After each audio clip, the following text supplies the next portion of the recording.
Assalamualaikum warahmatullahi wabarakatuh.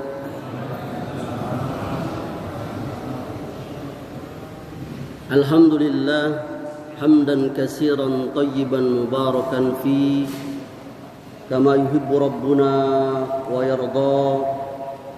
Wassalatu wassalamu nabi rahmah wa ala alihi wa sahbihi wa man ittaba'ahum bi ihsanin ila yaumiddin wa ba'du. Ayahanda dan ibunda serta saudara dan saudariku, para pengurus dan jamaah Masjid Baitur Rahman Timur Indah yang saya cintai dan saya muliakan, dan juga para pemirsa media sosial Baitur Rahman yang dimuliakan oleh Allah. Hari ini bertepatan dengan 7 Syawal, ya. 7 Syawal ayahanda. 7 Syawal 1446 Hijriah. Allah Subhanahu wa taala masih mempertemukan kita dalam nikmat hidayah, iman, Islam,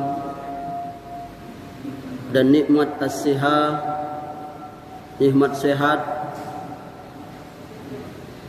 dan nikmat waktu luang, sehingga kita masih dapat melangkahkan kaki kita ke masjid yang kita cintai ini dalam rangka beribadah kepada Allah, yakni ruku' dan sujud kita kepada Allah Subhanahu wa taala.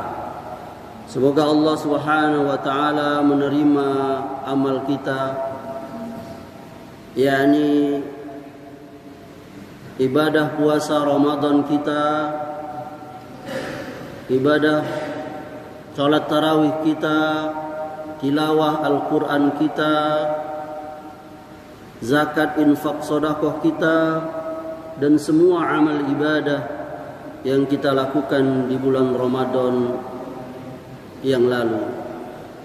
Dan dengan sebab itu Allah Subhanahu wa taala memasukkan kita ke jannah. Amin ya rabbal alamin.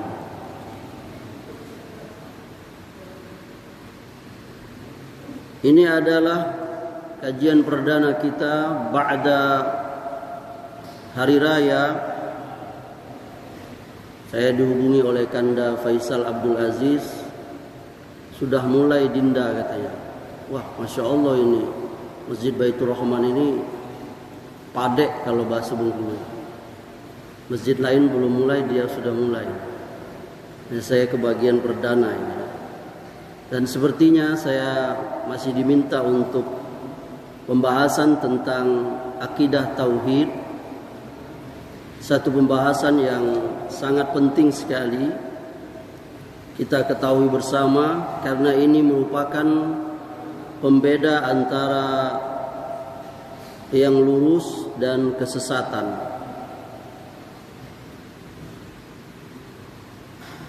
Dan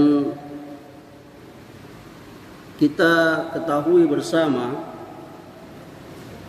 yakni konon orang Indonesia adalah makhluk sakral.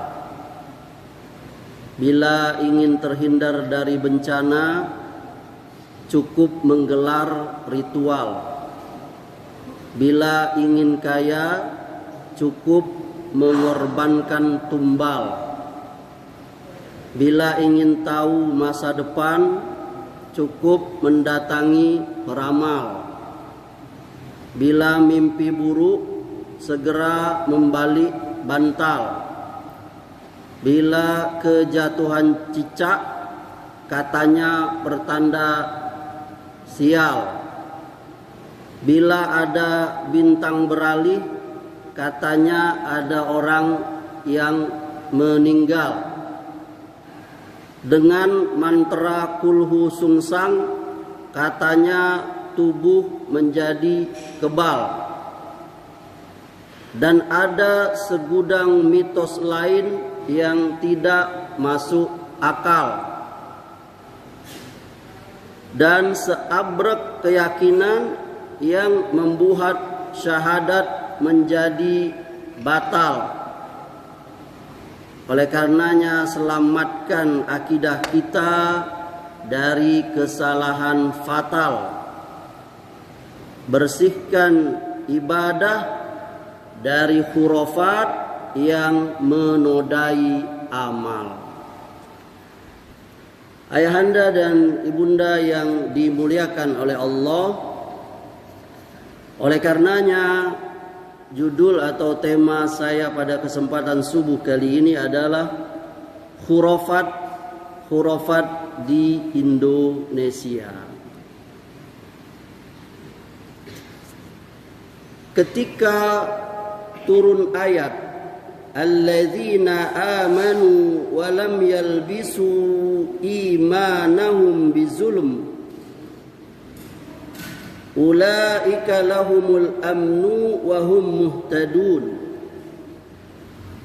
Kata Allah, orang-orang yang beriman dan tidak mencampur adukkan iman mereka dengan kezoliman, mereka itulah yang mendapat keamanan, dan mereka itu adalah orang-orang yang mendapat petunjuk. Quran surah Al-An'am ayat 82. Ketika turun ayat ini, ayahanda, para sahabat mereka bertanya, siapa di antara kita yang tidak pernah menzolimi diri sendiri? Ya, siapa yang tidak pernah menzolimi diri sendiri? Karena Allah mengatakan orang yang beriman dan tidak mencampur adukkan iman mereka dengan kezoliman.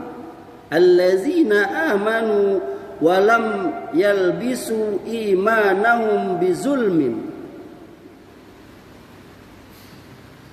Ya, karena para sahabat menganggap ayat ini sepertinya berat sekali, karena mereka menyangka siapa yang diantara kami ini yang tidak pernah berbuat zalim. Iya kan? Kita ini sepertinya kita semua ini pasti pernah, bahkan mungkin sering melakukan kezoliman, baik itu kepada diri sendiri. Apa contohnya Ustaz? Ya contohnya misalnya nggak mau mandi, padahal udah 3 hari, keringat bercampur daki, orang pada lari. Ini termasuk kezoliman. Nggak mau gosok gigi, ini kezoliman. Apalagi kezoliman yang lebih besar, itu hanya kezoliman pada diri sendiri. Maka para sahabat siapa yang nggak pernah zolim? Maka Rasulullah SAW bersabda, maksudnya itu bukan seperti kalian pahami zolim di yang kalian pahami, bukan. Yang dimaksud zolim di situ kata Nabi, yakni syirik. Yakni maknanya zolim di ayat itu maknanya adalah syirik. Kata Rasulullah, tidakkah kalian perhatikan perkataan Luqman, yakni seorang hamba Allah yang saleh, yang Allah abadikan perkataan Luqman itu, nasihat kepada anaknya itu, bahkan menjadi salah satu nama surat di dalam Al-Quran, surah ke-31, Luqman. Ya bunayya la tusyrik billah, inna syirka la zulmun azim. Luqman menasihati anaknya, ya bunayya, wahai anakku, janganlah kau menyekutukan Allah, karena sesungguhnya menyekutukan Allah itu kezoliman yang besar. Ini hadisnya dikeluarkan oleh Bukhari dan Muslim. Ayahanda dari bunda yang dimuliakan Allah, dari ayat dan hadis tadi kita mendapatkan pelajaran bahwa ternyata di sebagian kita atau di sebagian kaum muslimin masih banyak mereka yang mencampur adukkan yakni yang hak dan yang batil. Allah Subhanahu wa taala berfirman, "Wala talbisul haqqo bil batil." Jangan kamu campur adukkan yang hak dan yang batil. Akan tetapi kenyataannya yang kita lihat sekarang ini, banyak sekali orang mencampur adukkan yang hak dan yang batil, yang lurus dengan yang bengkok, antara taat dengan maksiat, antara tauhid dengan syirik, antara sunnah dengan bid'ah, dan seterusnya. Sehingga dia menjadi samar, gak lagi orang tahu. Bahkan sebagiannya, yakni maksiat itu dibungkus dengan kebaikan, sehingga orang gak paham lagi. Dan termasuk di dalamnya adalah hal-hal yang dapat mengotori kebaikan itu. Salah satunya adalah at-tauhid. At-tauhid itu adalah sesuatu yang murni, yang suci, dan dia tidak boleh dikotori sesuatu hal yang menodai dia. Sebagaimana susu itu, kalau perkataan orang tua dahulu,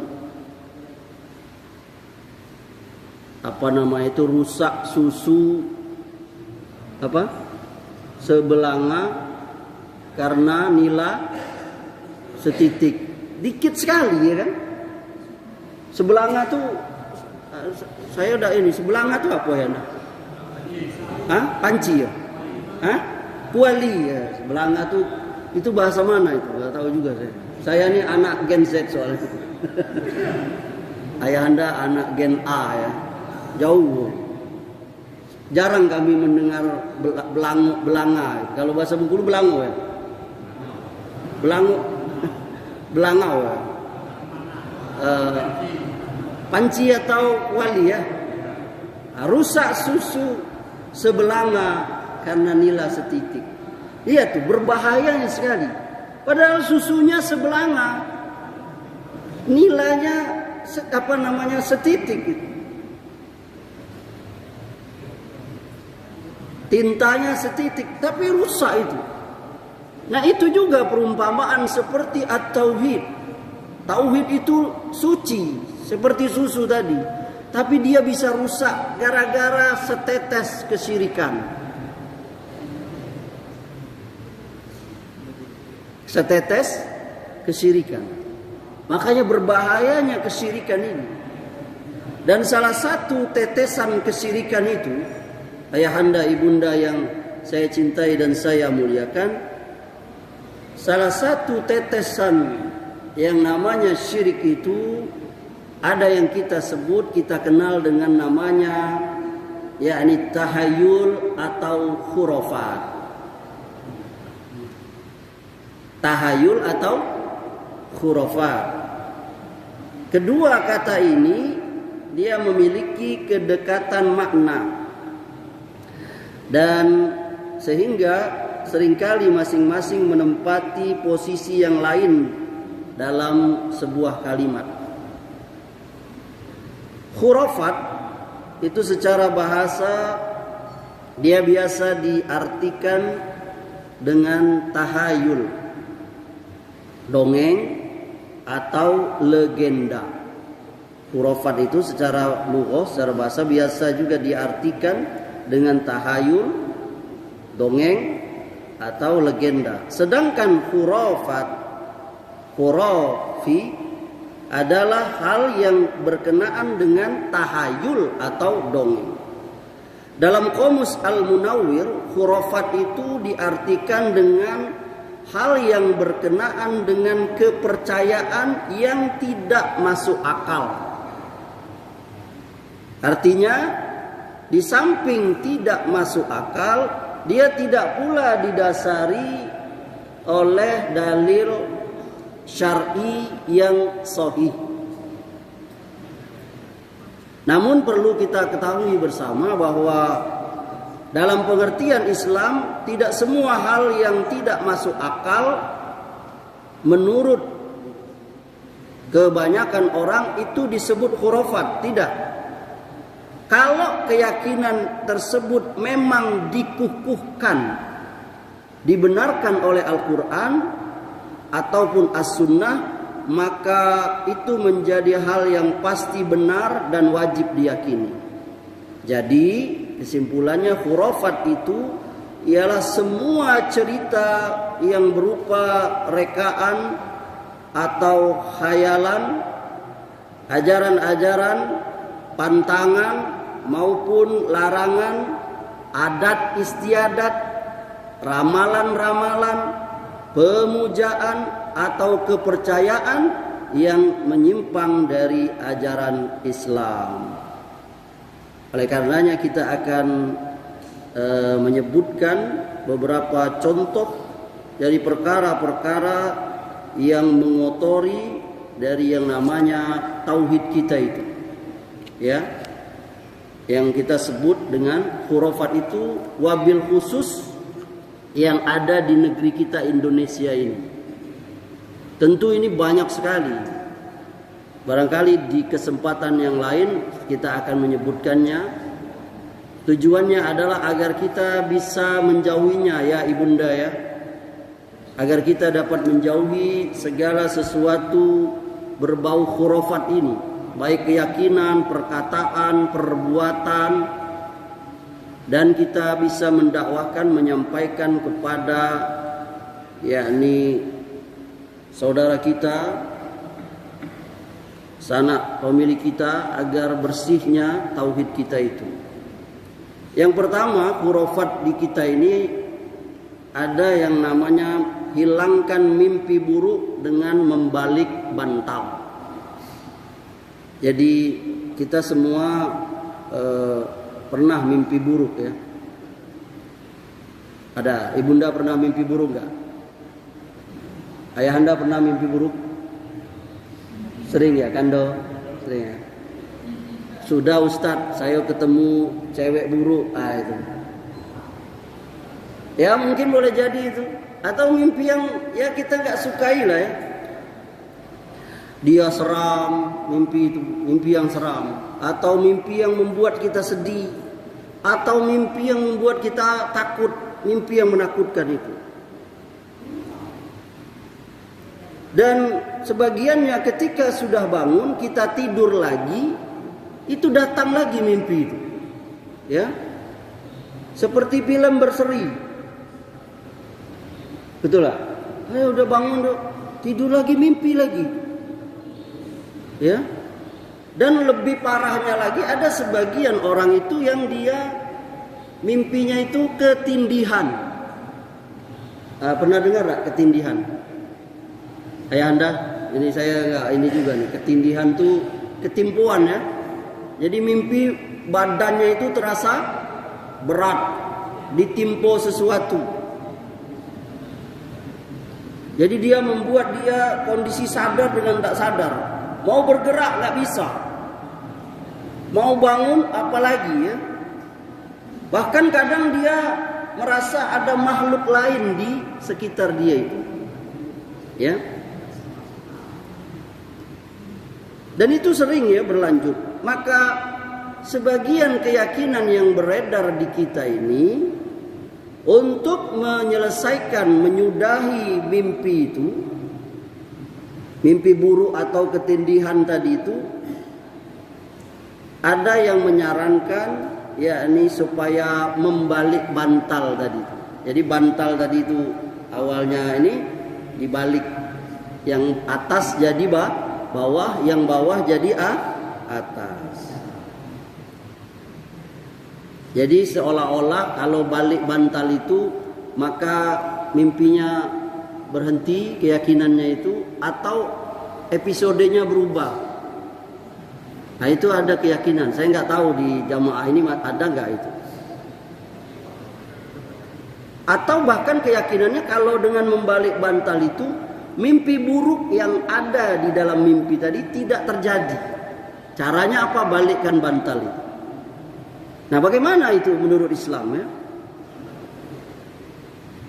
Menurut Islam, Nabi Shallallahu Alaihi Wasallam beliau telah menjelaskan bahwa memang yang namanya mimpi itu ada yang baik, ada yang buruk, ya. Dan keduanya itu dari Allah.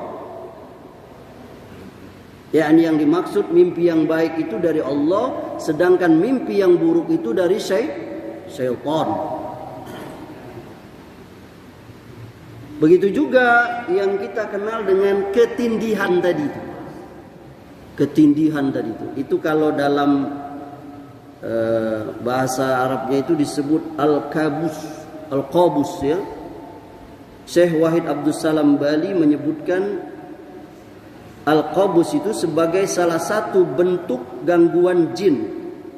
Meskipun dia tidak terlalu berat seperti orang kerasukan atau kemasukan jin itu.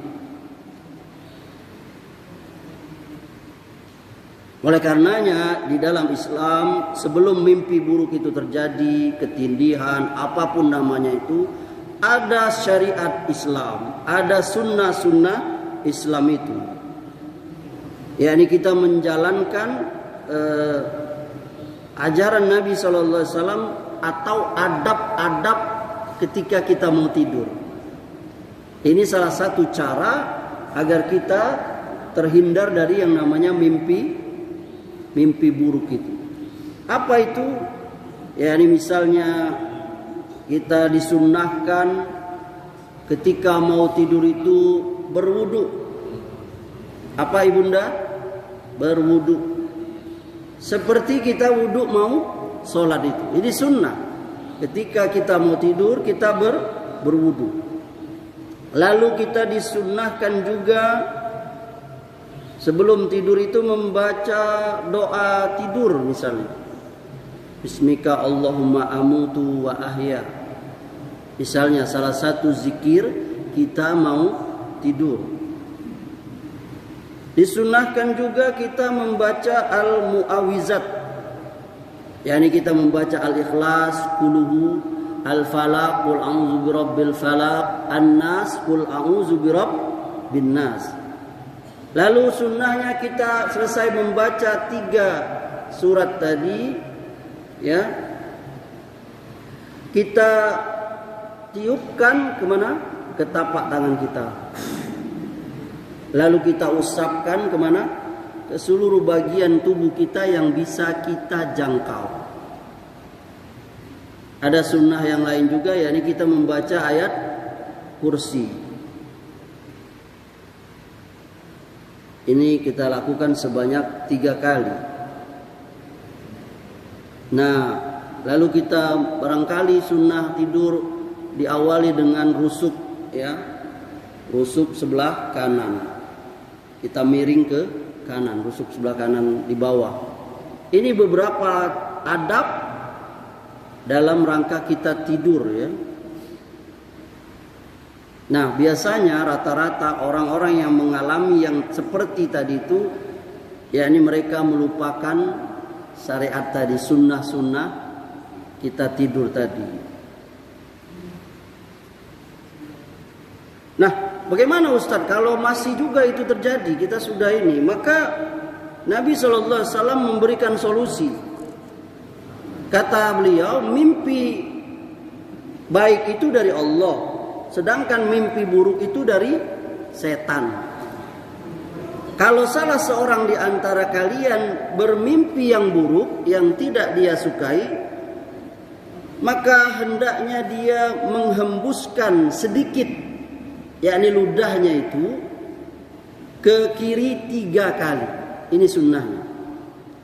Ya, lalu dia berta'awuz, berlindung kepada Allah dari keburukan syaitan. Nah, niscaya kata Nabi, mimpi buruk itu tidak akan memberikan dampak yang buruk kepada dia. Ini hadisnya dikeluarkan riwayat Muslim. Tapi ingat juga ya Anda, meludahnya itu tipis saja. Jangan bini tidur di sebelah, laju tengah malam belagu kayak bini. Tidak, itu tipis saja. Sama seperti kalau kita sholat itu diganggu oleh syaitan. Setan yang mengganggu kita itu dalam sholat itu kata Nabi namanya kinzib atau kinzab. Ada namanya itu. Jadi kalau kita sholat, yuk adu aja tuh. Sebelum sholat kita lupa tempat kunci. Begitu sholat diingatkan oleh kinzib tadi. Ada seorang sahabat itu dia ngadu kepada Nabi. Maka kata Nabi caranya meludah ke kiri. Iya kan? Tapi jangan jangan. Itu jamaah sebelah belagu pula. Tipis saja. Lalu kita berlindung kepada Allah. A'udzubillahi minasyaitonir rajim. Dalam riwayat yang lain, kalau kita mimpi buruk itu sunnahnya merubah posisi tidur. Jadi kalau posisi tidurnya tengkurap, maka dia celentang. Tidurnya ngadap kanan, jadi rubah ke kiri. Itu caranya. Atau bahkan pindah tempat. Dari tidur sebelah sini pindah ke sini. Atau pindah nian. Ini sunnahnya.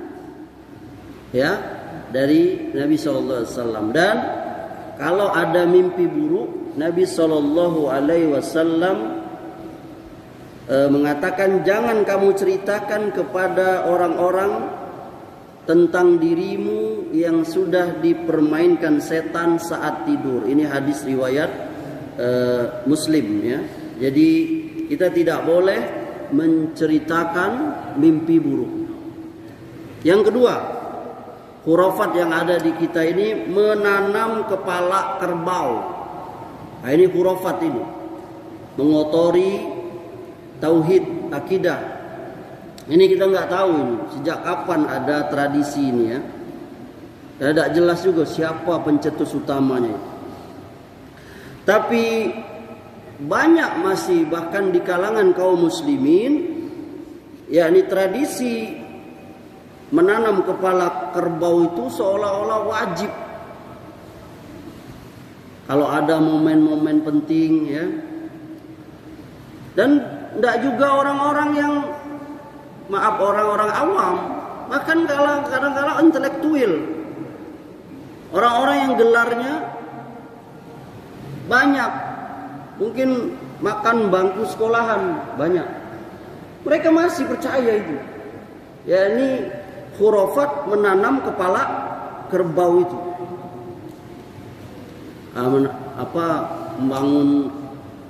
Membangun bangunan, bangun jembatan, bangun menara, ya ada itu, entah larung saji, apalagi itu, sedekah laut, dan kepala kerbau itu tidak ketinggalan itu.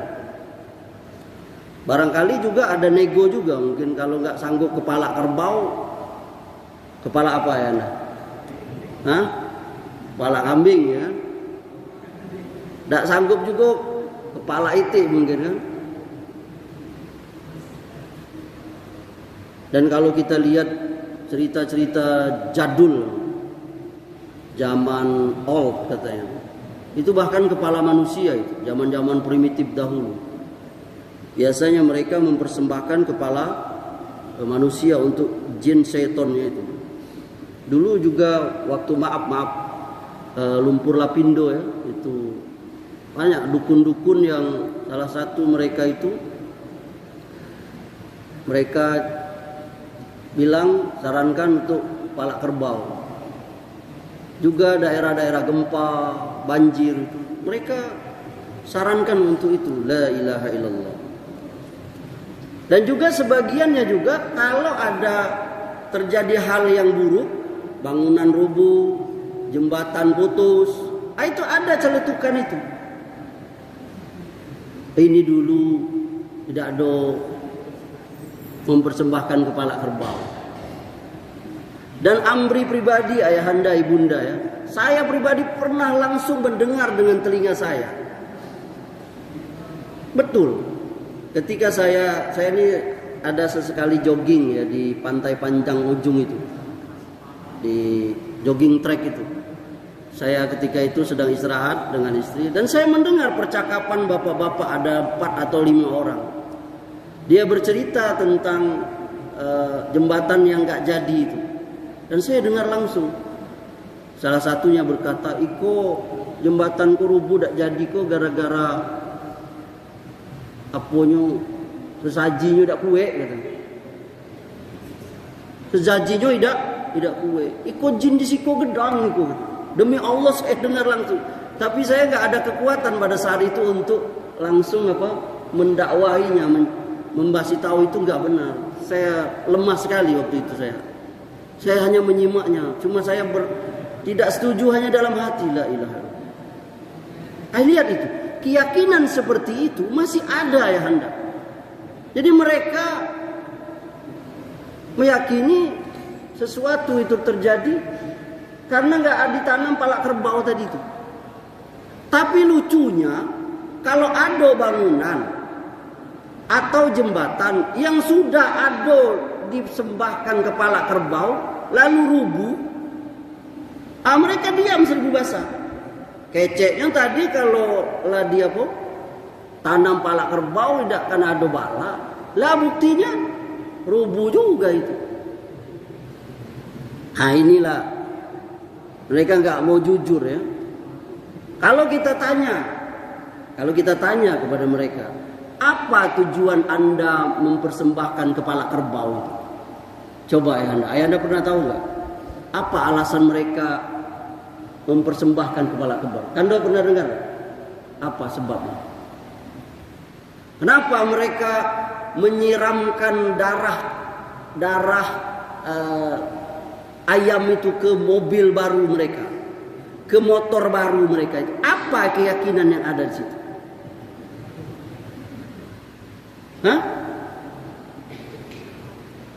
Kalau mereka menjawab, "Oh ini supaya tidak diganggu jin," wah pasti kita langsung, ini syirik ini,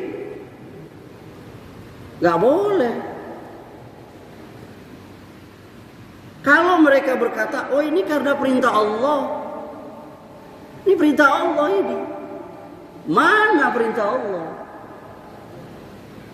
Allah tidak pernah menurunkan syariat seperti itu. Karena menyembelih hewan itu ada beberapa sebab. Pertama, menyembelih hewan itu untuk kita makan atau kita konsumsi.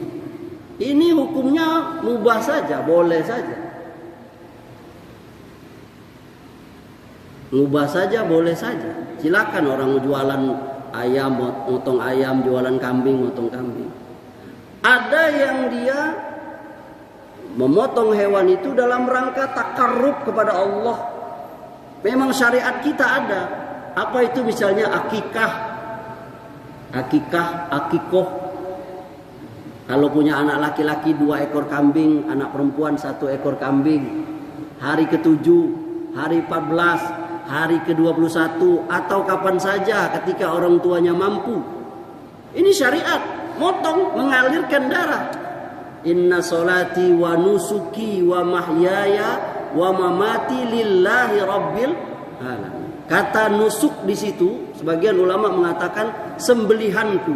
Sesungguhnya solatku, sembelihanku, hidupku, matiku untuk Allah. Itu ayahanda. Apa tadi? Akikoh. Nazar. Untuk Allah, ayahanda bernazar, ibunda bernazar, kalau anakku diterima masuk akmil, aku akan memotong ayam 10 ekor. Aku akan memotong kambing 1 ekor. Itu nazar. Kalau terjadi wajib diamalkan. Halal, boleh. Syariat kita. atau kurban. Nah, jadi dua bulan lagi ya, Syawal, Zulqa'dah, Zulhijjah. Kita di masjid ini akan ada apa? Syariat korban. Orang kita motong korban. Ini syariat kita. Motong hewan ada. Nah, yang ketiga, motong hewan dalam rangka kesyirikan. Ini enggak ada ini. Ini harus dihilangkan dari tradisi Islam. Wajib. Itu bukan tradisi Islam. Itu punya orang-orang musyrik. Enggak boleh seorang pernah hadis yang dikeluarkan oleh Imam Ahmad, Nabi SAW pernah bercerita bahwa di zaman Bani Israel ada seorang laki-laki yang lewat di satu tempat, lalu dia ditahan di tempat itu. Kata orang-orang penghuni tempat itu, kalau kau mau lewat tempat ini, kau wajib motong hewan, mempersembahkan korban. Kata orang yang mau lewat tadi, laki-laki tadi, aku gak punya apa-apa. Boro-boro hewan gak ada. Kata orang situ, persembahkanlah kepada berhala ini walaupun satu ekor lalat. Akhirnya dia sembahkan seekor lalat. Dan akhirnya dia mati, kata Nabi, dan dia masuk neraka. Satu lagi orang lewat ke daerah itu, seperti tadi itu juga. Aku gak punya apa-apa, kata dia. Kata orang tadi, orang warga tadi, persembahkan ya walaupun seekor lalat. Kata orang tadi itu, walaupun seekor lalat aku tidak mau, karena ini bukan perintah agamaku, karena ini syirik.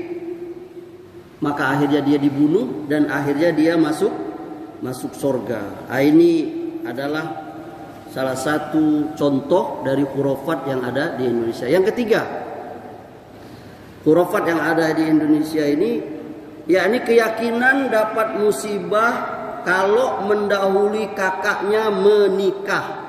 Nah, ini khurafat ini. Ada nggak nih jamaah masjid Baitur Rahman ini? Jadi punya keyakinan kalau adiknya yang dulu nikah maka dapat musibah. Jadi adiknya dulu nikah dari kakaknya dapat musibah. Zaman canggih ini masih ada itu. Apalah namanya itu? Saya banyak sekali ya tradisi dalam pernikahan ini. Saya beberapa waktu lalu juga ada nonton reels Instagram saya itu dikirim oleh teman. Jadi ada pengantin perempuan itu udah pakai baju pengantin. Lalu dia maaf sekali. Dia oleh dayangnya itu, oleh mungkin penghiasnya itu, diturunkan itu celana dalamnya itu CD. Karena hujan lebat. Jadi CD-nya itu dilempar ke atap, ke talang air. Dan qadarullah katanya di video itu, tak lama 5 menit kemudian berhenti pula itu hujan itu. La ilaha illallah. Nah, ini keyakinan seperti ini namanya khurafat. Jadi Ustaz, mana caranya supaya acara kita tidak kena hujan? Yang pertama, berdoa sama Allah. Ada doanya itu, saya gak hadir dalam ingatan saya itu. Berdoa pada Allah, minta pindahkan, ya Allah pindahkan hujan ini ke gunung-gunung atau ke jurang-jurang. Yang kedua, sebelum ngadokan acara nikahkan anak atau apa, tanya dulu ke BMKG. Betul gak? Badan Meteorologi, K-nya apa? K-nya apa? BMK, K-nya apa? Krematologi Geofisika. Jazakallah khairan.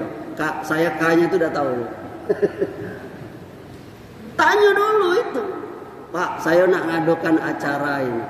Kira-kira tablik akbar itu kalau tanggal sekian, menurut perakiraan cuaca BMKG ada hujan enggak dulu? Ada badai enggak?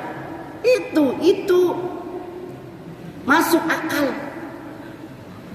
Daripada yang namanya nyucuk cabe kayak bawang di duri apa di lidi, cucuk depan, apalagi buang celana dalam yang dipakai pengantin. La ilaha illallah. Gimana akal itu? Afala taqilun.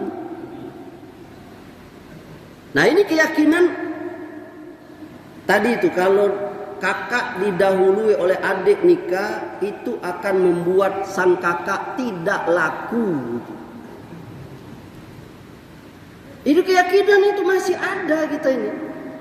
Jadi kalau adiknya nikah dahulu, kakaknya nanti gak laku. Dan sebaliknya adiknya tadi kalau nekat nikah juga siap aja nerimo akibat. Ya, ini akan datang bala. La ilaha illallah. Kalau ada ayahanda yang masih ada keyakinan seperti itu, bertaubatlah. Ibunda juga kalau ada keyakinan istighfar. Itu khurafat, tahayul, itu merusak akidah, tauhid. Nggak ada itu. Sampai-sampai sebagiannya jadi perawan tua, gara-gara kakaknya tidak dapat jodoh, jadi adiknya juga terturut. Padahal nggak benar ini, ya. Nah, sebagiannya itu punya keyakinan. Nah, kalau mau melanggar, itu harus ada apanya? Harus ada itunya itu, pelangkahan. Pelangkahan. Kau harus ungkapan permisi. Diadakanlah acara tertentu. Ini nggak ada ini. Nggak ada syariat Islam seperti itu. Yang namanya jodoh itu sudah ketentuan dari Allah. Pelangkahnya itu entah ngasih hadiah, apa nurutin kakaknya, sampai ada yang nyeleneh. Nuansanya itu bid'ah atau syirik, itu ada itu. Beredar di kaum muslimin. Ini nggak ada ini. Kalaupun mau ngasih hadiah, ya jangan dikaitkan dengan apa? Itu tadi. Ya sekedar ngasih hadiah saja, nggak ada kaitannya dengan pelangkah tadi, keyakinan nanti adik itu bakal bala. Enggak, namanya jodoh. Jodoh itu sudah diatur oleh Allah. Ya ma'syarus sabab man istata'a minkumul ba'ah. Kata Nabi SAW, wahai sekalian pemuda, barang siapa di antara kalian yang telah mampu ba'ah, yakni mampu menikah, hendaklah dia segera menikah. Nah, itu. Karena hal itu lebih bisa menundukkan pandangan dan menjaga kemaluan. Barang siapa yang belum mampu, hendaklah dia puasa. Karena puasa itu adalah tameng perisai. Hadis Bukhari, Muslim. Jadi anggapan bahwa kakak jadi tidak laku, sial, itu tahayul yang enggak ada dasarnya argumennya. Ya. Baik secara akal sehat ataupun dalil yang sahih. Gak ada. Jadi kalau dalam syariat Islam, anak kita kalau dia sudah mau menikah, wajib orang tua menikahkannya. Kita sebagai orang tua, anak saya yang laki-laki, waktu dia usia 21 tahun, dia menghadap pada saya, mau nikah. Saya bilang, kau sudah siap? Sudah selesaikan kuliah kau? Sudah? Iya. Kau mau bertanggung jawab? Sudah, saya nikahi. Berdosa kita kalau sampai anak kita terhalang dia menikah gara-gara kita. Padahal dia udah siap. Orang tua harus membantu. Apalagi di zaman fitnah seperti ini, ibunda. Jangan ibunda jadi penghalang sebagai orang tua. Apalagi dia ada calonnya. Kalau dia sampai zina, gara-gara ayahanda melarang dia menikah, ayahanda ibunda berdosa. Saya juga berdosa. Karena zaman sekarang ini fitnah syahwat itu besar nian. Lihatlah pacarannya laki-laki perempuan, anak muda pemuda sekarang. Mengerikan sekali. Dan satu-satunya pintu yang menghilangkan itu, yakni yang namanya an-nikah. Nikah itulah, nggak ada lainnya. Maka orang tua jangan sampai dia membiarkan hal itu. Yakni anaknya udah mau nikah dia dia halang-halangi. Kemudian yang selanjutnya, yang keempat ya, kokok ayam di tengah malam isyarat wanita hamil di luar nikah. Ini ya, nggak benar juga ini. Jadi kalau ada ayam bekokok di tengah malam, itu ada pertanda, ya ini wanita yang hamil di luar nikah. Ini khurafat, nggak ada ini.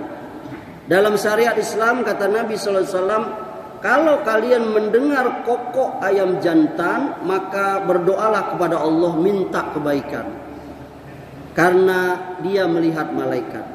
Kalau kalian mendengar ringkikan khimar keledai, maka hendaklah kalian berlindung kepada Allah dari setan, karena sesungguhnya dia melihat setan. Ini hadis riwayat Bukhari, ya, riwayat Bukhari. Nah ini dalam ajaran Islam ya, tidak ada yang namanya kalau mendengar kokok ayam jantan berarti ada perempuan yang hamil di luar nikah. Kemudian yang terakhir, sial karena kejatuhan cicak. Ini juga khurafat ini. Jadi kalau ada orang yang ditimpo cicak dari atas, apalagi tepat di hidungnya, di sini, dia merasa takutnya nih. Ada juga yang kalau dia jalan lewat ular atau apa, itu dia merasa sial. Ada juga kalau dengar suara gagak, itu juga termasuk itu khurafat itu. Ada juga keyakinan kalau kembar mayang jatuh. Tahu kembar mayang ayahanda? Kembar mayang itu yang dari daun kelapa itu, yang kalau apa? Kalau kita nikah, akad nikah itu ada tuh. Nah ini kalau jatuh, sebagian orang itu punya keyakinan bahwa rumah tangga pengantin itu akan rusak, akan binasa. Ini keyakinan nggak ada ini. Ini harus kita bersihkan dari sehari-hari kita. Jamaah rahimakumullah, barangkali ini yang bisa saya sampaikan. Maaf, udah jam 6 lewat 7 ya. Barangkali ini hanya 5 contoh, dan ini tidak menutup contoh-contoh yang lain, banyak sekali, puluhan, barangkali ratusan, barangkali ribuan keyakinan-keyakinan khurafat, tahayul, bid'ah yang beredar di kalangan kaum muslimin. Semoga Allah Subhanahu wa taala menjauhkan kita dan membersihkan akidah tauhid kita. Amin ya rabbal alamin. Ada yang ingin menambahkan atau ada yang ingin bertanya? Kalau sudah cukup, semoga Allah Subhanahu wa taala membersihkan kita dari segala macam tahayul, bid'ah, khurafat yang dapat mengotori tauhid dan akidah kita. Dan dengan sebab itulah Allah Subhanahu wa taala masukkan kita ke dalam surga, yakni orang-orang yang lurus atau bersih akidah tauhidnya. Amin ya rabbal alamin.